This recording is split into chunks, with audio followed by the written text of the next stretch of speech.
नमस्ते दोस्तों, स्वागत है हमारे चैनल पर। आज हम एक बहुत ही दिलचस्प टॉपिक पर बात करेंगे।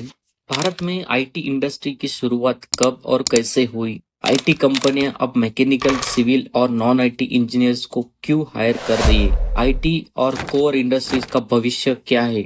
अगर आप एक स्टूडेंट या प्रोफेशनल है और आपको करियर के लिए कंफ्यूज है तो ये वीडियो आपके लिए। तो चलिए शुरू करते हैं। भारत में आईटी इंडस्ट्री की शुरुआत 1968 में हुई थी, जब टीसीएस यानी कि टाटा कंसल्टेंसी सर्विसेज ने सबसे पहली आईटी कंपनी के रूप में काम करना शुरू किया था। उस समय आईटी कंपनी का मुख्य काम था विदेशों के लिए सॉफ्टवेयर डेवलप करना और कंसल्टिंग सेवाएं देना।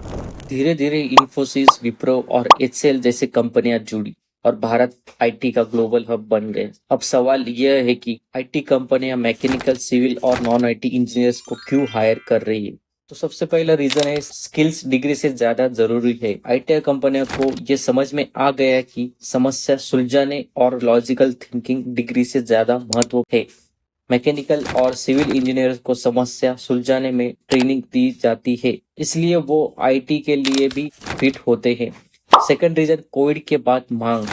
कोविड के बाद डिजिटल कामकाज बढ़ गया, क्लाउड कंप्यूटिंग, साइबर सुरक्षा और एआई जैसी सेवाओं की डिमांड बढ़ी।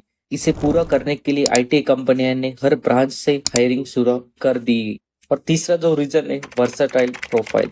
सिविल और मैकेनिकल इंजीनियर्स अक्सर ऑटोकैड और मैटलैब जैसे सॉफ्टवेयर में माहिर होते हैं, जो कि आईटी में उपयोगी होती है। आईटी इंडस्ट्री का भविष्य बहुत उज्जवल है। एआई, मशीन लर्निंग, ब्लॉकचेन और क्वांटम कंप्यूटिंग जैसी नई तकनीकों को लाखों जॉब्स लाएगी। बिजनेस ऑटोमेशन और डेटा एनालिटिक्स की डिमांड बढ़ती रहेगी, लेकिन कंपटीशन भी बढ़ेगा, इसलिए अपस्किलिंग करना जरूरी है। बात करते हैं कोर इंडस्ट्री का क्या होगा। इसका मतलब है कि मैकेनिकल और इलेक्ट्रिकल इंजीनियरिंग का वैल्यू खत्म हो रही है? बिल्कुल नहीं दोस्तों।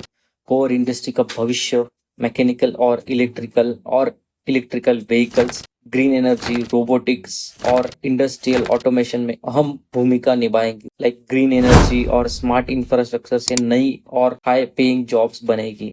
लोग आईटी में शिफ्ट हो रहे हैं। सच्चाई यह है कि आईटी में शुरुआत में ग्रोथ और सैलरी तेजी से बढ़ती है, लेकिन कोर इंडस्ट्री में भी अच्छे अवसर है, खासकर उनके लिए जो कुछ नया और बड़ा बनना। तो आपको क्या करना चाहिए? अगर आप कोर ब्रांच में है तो आपको ईवी, एलओटी या रोबोटिक जैसे ट्रेंडिंग फील्ड्स में स्किल्स सीखो। अगर आप आईटी में जाना चाहते हैं तो बेसिक कोडिंग, डेटा एनालिटिक्स और क्लाउड कंप्यूटिंग सीखो। कंपनी आपको आगे ट्रेनिंग देगी। याद रखिए, दोनों इंडस्ट्री का भविष्य अच्छा है, यह आपको इंटरेस्ट पर निर्भर करता है। तो दोस्तों, आईटी इंडस्ट्री तेजी से बढ़ रही है और हर फील्ड से टैलेंट ले रही है, लेकिन कोर इंडस्ट्री का भविष्य भी उज्जवल है। अगर ये वीडियो आपको पसंद आता है तो लाइक करें, शेयर करें और चैनल को सब्सक्राइब करें। नीचे कमेंट में बताएं कि आप कौन से करियर पर वीडियो देखना चाहते हैं।